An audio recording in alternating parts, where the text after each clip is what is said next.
जैसा कि आप लोगों को पता है, अरेर थाना के अंतर्गत इनका जो गांव है बिलाट, वहाँ से रोशन यादव नाम के एक लड़के की कस्टोडियल डेथ हुई है।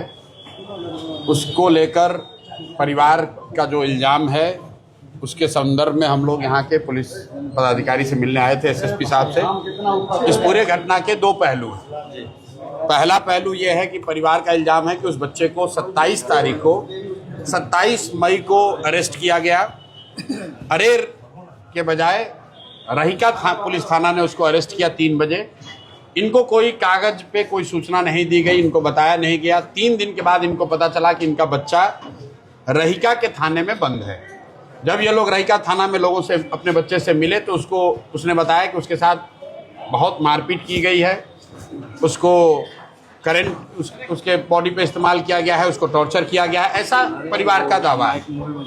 31 तारीख को इनके मुताबिक सुबह में पुलिस ने उसको छोड़ दिया, लेकिन फिर आधे घंटे में उसको अरेस्ट कर लिया आर्म्स एक्ट में। पुलिस का वर्जन यह है कि कहीं गोली चली थी, उस आर्म्स एक्ट में उस बच्चे को अरेस्ट किया गया है। बाद में भी करीब 2 महीने 9-10 दिन के बाद उसकी कस्टोडियल डेथ हुई है, कारा में यहाँ उसकी डेथ हुई है। तो एसएसपी साहब ने 2 बातें कही हैं। पहली बात कि जो डेथ हुई है बच्चे की, वो एनएचआरसी के गाइडलाइन के हिसाब से उसकी जांच डीएम के मातहत उसकी होनी है। एनएचआरसी को भी उसकी रिपोर्ट जाएगी। पोस्टमार्टम रिपोर्ट बच्चे की 2-3 दिन में आ जानी चाहिए। पुलिस का या प्रशासन का, कारा के लोगों का कहना है कि उसने आत्महत्या की है। इनका ऐसा कहना है कि उसकी मारपीट की वजह से उसकी हत्या हुई है। तो वो एक जांच है जो कि जिला प्रशासन को करना है। एनएचआरसी उसमें इन्वॉल्व है। पोस्टमार्टम रिपोर्ट आएगा तो पता चलेगा कि उसने आत्महत्या की है या मारपीट की वजह से उसकी जान गई है।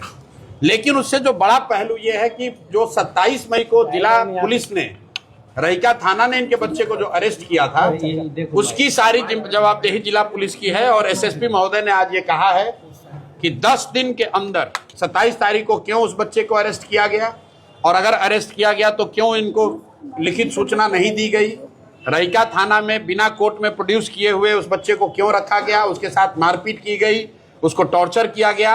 इन सारी बातों को जांच करके 10 दिन के अंदर इस पर सख्त से सख्त कार्रवाई होगी। अगर नहीं होगी तो 10 दिन के बाद मैं फिर वापस आऊंगा यहाँ एसएसपी साहब से मिलने। अभी उन्होंने हम लोग के सबके सामने यह आश्वस्त किया है कि 25 तारीख तक जिन अधिकारियों की अगर उनकी कोई गलती होगी तो उनकी जवाबदेही तय होगी, उन पर कार्रवाई होगी ही होगी। ये रहीका थाना के मामले की बात है।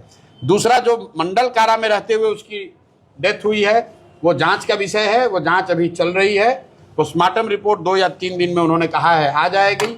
डीएम उसमें इन्वॉल्व है, एनएचआरसी उसमें इन्वॉल्व है।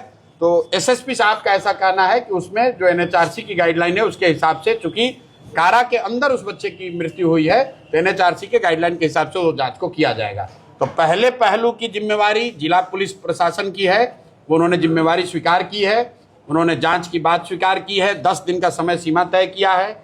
रहीका पुलिस थाने की भूमिका या उससे जुड़े हुए कोई भी पुलिस पदाधिकारी की कोई भूमिका जो भी रही होगी उसकी जांच करेंगे और जो उचित कार्रवाई होगी वो करेंगे 10 दिन के अंदर।